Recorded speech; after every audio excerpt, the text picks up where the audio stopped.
and gentlemen, welcome to my Week 3 NFL reactions. I just want to say before we start this video that this week may have been crazier than all of last season. I mean, not only are my picks torched from the amount of upsets, but it's how many points were scored in these games and how they played out that was just absolute madness. Before we hop right into it, we're just going to plug away real quick. Don't forget to use code WyattzWorld on G Fuel or Prize Picks, where you can save yourself a discount on any G Fuel products or match up to $100 of your first deposit. Your boy cashed in another 200 this weekend. Gang, gang! Probably not the right words to use there. Anyway, always play responsibly, and let's get into my reactions.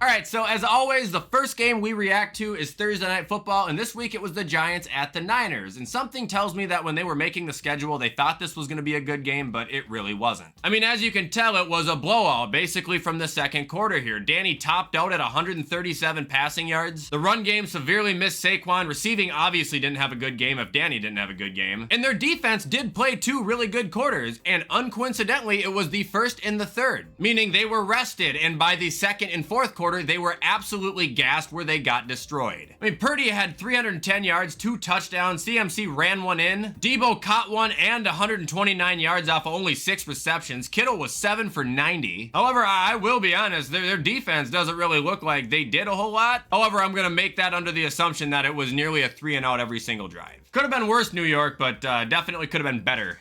All right, next game we got was the Falcons at Detroit, and good for you, Detroit. Way to prove me wrong. Like I said, I was going for the upset. I'm happy you guys won. But yeah, for Falcon fans, this game was awful. We'll actually look at Detroit first because it's going to make more sense. So as you can see, Goff, he did fine. He did throw a pick to Jesse Bates, kind of like I was expecting, but he had a nice touchdown to Sam Laporta, threw for 240, was kind of accurate. Gibbs ran for 80 yards. Great to see him get most of the workload. St. Brown had a good game, and Laporta, I think, had a breakout game. But here's why I wanted to show you guys Detroit first. Because if you look, not only did Brian Branch have an electric game, he's fucking good, but the Detroit defense sacked Desmond Ridder 7 times. So now when we go over and look at the Falcons, it's going to make a little bit more sense why Desmond had nearly a 50% completion percentage. Bijan and Algier did nothing. Obviously, receiving wasn't going to do much, but Pitts did lead, which was nice to see. However, it circles back to they didn't have any time to do anything. And I'm saying this because I tried to rib my friend for it, who's a Falcon fan. And then he told me to go look at the stats, and I was like, oh, okay, I get it. Sorry that happened to you, Atlanta, but hey, you guys have 2 wins. You're good.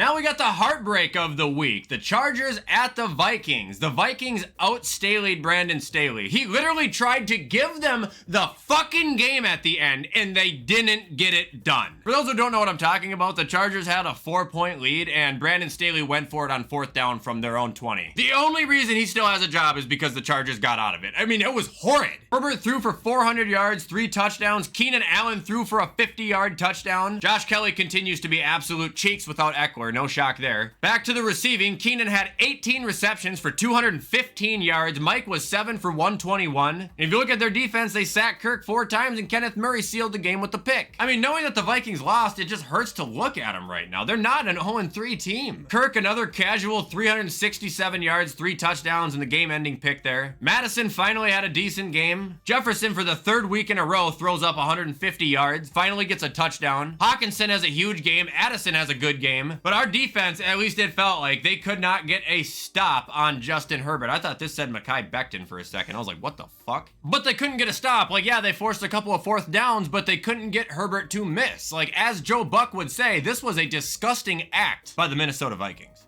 Next game we got is the Saints-Packers, and I thought the Saints had this all wrapped up, and no, I blinked and the Packers threw up 18 points in the 4th quarter and won. Didn't see a lot of this game. I saw Derek Carr got hurt, and I saw Love threw a pretty ugly pick. That's about the only thing. Looking at the box score, though, Jameis doesn't look like he did terrible in Carr's place. The rushing was, again, miserable without Alvin Kamara. They really need him back, and he's about to be back. And with or without Carr, apparently receiving remains consistent, with Olave leading the team and Michael Thomas having very solid performances right behind him. I just don't know how they blew it in such little time at the end, though. That must have been Dennis Allen, huh? Now, looking at the Packers quick, as we can see with Jordan Love, his accuracy issues continue to be enormous. But at the same time, the guy not only threw a touchdown to help the team win, but he led the team in rushing and got the rushing touchdown as well. So whether he's missing a lot or not, he's still being productive. I mean, you gotta give the guy some credit, right? But aside from that and Rashawn Gary getting 3 sacks alone, I don't really got much on Green Bay. Actually, I do. Where is Christian Watson? Because people are talking him up like he's a second coming of fucking Julio Jones. I want to see this. I shouldn't say people, I should just say Packer fans, and only Packer fans. Next game we got is Houston at Jacksonville, and Houston destroyed them. Look, I really don't know what's going on with the Jags. The last 2 weeks, offensively, they have looked like shit. Trevor threw for 279, but only 1 touchdown, another pick. ETN was productive, but couldn't find the end zone. Evan Ingram led the team in receiving, 7 for 67. Calvin Ridley continues to just not either be able to catch or get open. I'm not sure what's going on after the week 1 performance they had. And defensively, I have absolutely nothing good to say at all. They allowed 37 points to Houston. Good kicking, too, by Brandon McManus. Jesus Christ. As far as the Texans go, CJ's continuing his Rookie of the Year campaign, 280, 2 touchdowns. Devin Singletary was the leading rusher here. I actually do think Dameon Pierce might just be absolutely cooked. Tank Dell had 5 for 145, Robert Woods 3 for 34, and then Nico Collins only 2 for 34. However, here is the shocking stat of the day for me. Despite scoring 37 points, they didn't sack Trevor Lawrence, apparently, once. Like, that's crazy, man. He had to have been just running for his life. Jacksonville, you're starting to lose some trust with me, honestly. Moving on to the next game, we got the Broncos at the Dolphins, and yeah, this was an NCAA game, 22-70. Tua threw for 4 touchdowns, Mike White had 1. This Devin Arcane guy, or Arcane, he had 2 rushing touchdowns, 200 rushing yards, as well as 2 receiving touchdowns. He might have had 60 fantasy points. There's 10 total touchdowns of offense coming from Miami here. Like, what in the absolute hell? I'm not even looking at Denver's score. Fuck it. Not only am I gonna order my clown wig, but I'm gonna buy my flight to Denver. I might go and take this selfie week 10 for fuck's sake. Like, I don't know what to do anymore.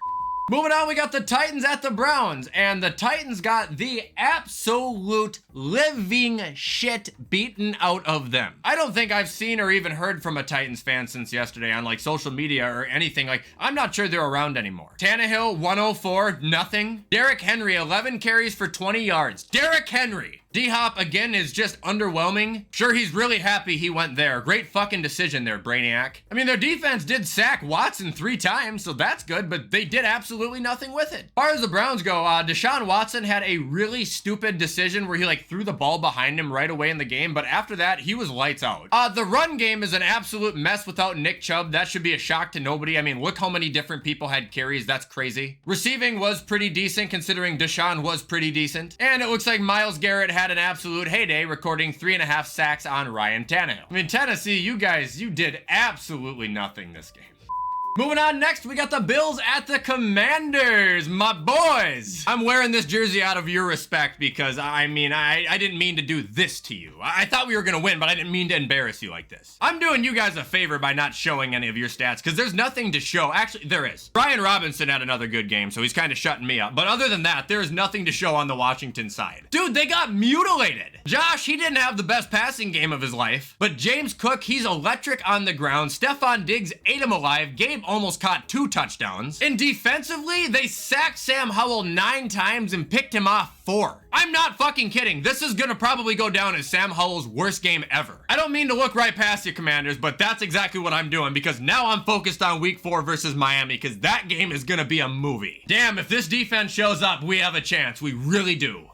Moving on, we got the Colts and the Ravens and Baltimore. What happened? If you look at the Colts, Minshew lit it up with Pittman, kind of like I predicted there. Zach Moss had a career game rushing for 122 yards and catching a touchdown. That's not in his character at all. Also, their defense was pretty consistent all throughout, getting 4 sacks from 4 different guys. Like, the Colts played a good game of ball here. Oh, wait, we also can't forget to acknowledge Matt Gay going 5 for 5 on his field goals, with 4 of them being outside 50 fucking yards. Now, looking at Baltimore, I just gotta say one thing. I feel terrible for Lamar. Threw for 202, ran for 102 touchdowns. Other than that, they did nothing. I mean, Kyle Hamilton getting 3 sacks. Okay, that was great, but their defense wasn't able to shut down Zach Moss. And their offense outside of Lamar Jackson, they weren't able to drive. I mean, that's just rough. Next up, we got the Pats at the Jets, and I mean, it was kind of what I advertised, but kind of not. I thought the score would be much different, but at the end of the day, Bill owns the Jets and he still owns Zach Wilson. Matter of fact, I really don't have anything to talk about with these two teams besides the running backs on both sides. I mean, this was a sluggish game, man. Matt Judon had 2 sacks, congratulations, but this game was boring as hell. However, the running backs, like I said, I want to talk about because on New England's side, Zeke is outperforming and outsnapping Ramondre. And notice how I said outperforming. He's literally playing better than Ramondre. I'm not sure what's going on with him. And if we look at the Jets, Breece Hall has looked like dog shit the last 2 weeks, and Dalvin Cook has not looked good for even 1 play so far this season. I mean, this right here just makes me happy that the Bills have James Cook, but the Patriots here, I'm starting to be concerned for Stevenson because we know how Bill works with Patriot running backs, man. If they lose his trust, it doesn't come back.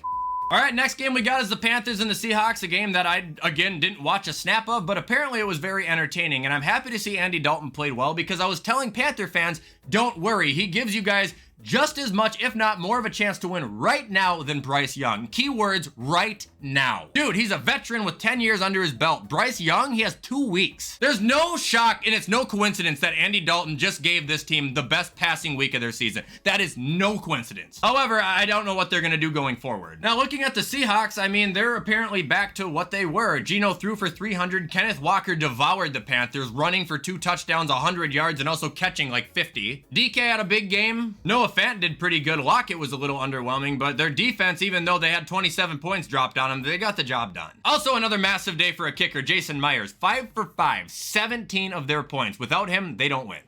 All right, moving on, we got Taylor Swift versus Travis Kelce. Oh, I'm sorry. It's just that the announcers talked about Taylor and Travis more than they talked about the actual game, so my head's kind of jarred up. This will be very short, though. Kansas City, congratulations on a hard-fought victory. I know that was very tough for you. And Chicago, I don't care if I'm making enemies with the fans or not. I tried to have your guys' back this offseason. I mean this so literally. You actually might be the worst fucking team I've ever seen. And Justin Fields might be one of the biggest busts in NFL history. I don't know. Dude, he is ass. Like, I don't even have any sort of like grasp on him anymore. Like, oh, come on, let's be patient. Like, he is ass. I genuinely would hope for Caleb Williams if I were you guys. Like, I think Justin's time is done.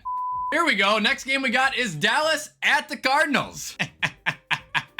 What? Dallas lost to the Cardinals? Was Trayvon being gone really that big of an issue for you guys, or what? I can't believe it. This was a game that I fell asleep watching and woke up thinking it was a dream, and it wasn't. And what's crazier about it is if you look at the box score, you would think 100% Dallas won this game. Couple sacks in there, Michael Gallup almost reaching 100 yards, Tony Pollard running for 122, Dak throwing for 250, but no. Cardinals knocked him off, man. Josh Dobbs was really accurate. James Conner had one of the better running games I think I've seen him play. Rondell Moore had a great run in there. Look, I mean, it's embarrassing for Cowboys to have to live through this. It really is, but I made a tweet and I gotta say it. Something very bizarre is going on in Arizona. Something weird. It's not a coincidence that they're playing good football anymore. Something fucking odd is happening there. Now, the weird part about it, I can only point my finger at one person, and that's Gannon. But here is the kicker. Here is the main issue. It's the question. How? How are you doing good?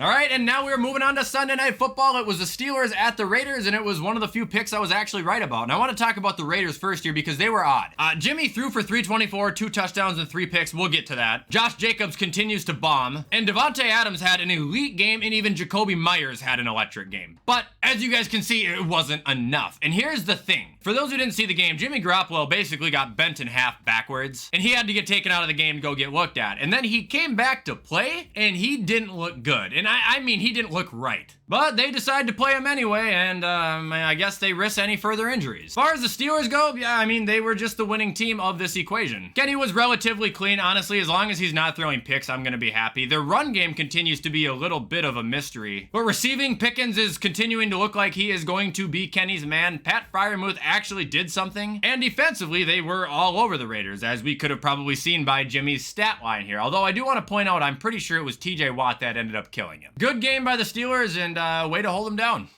Alright guys, and that is going to do it for today's video. I hope you guys enjoyed this video. If you did, you already know what to do to show support. Comment, like, subscribe, turn that bell on. I try my best to post on this channel every single day. However, with everything I just said, I'm going to get this edited so you guys can watch it on time. Enjoy the rest of your Monday, and as always, I will see you in the next video.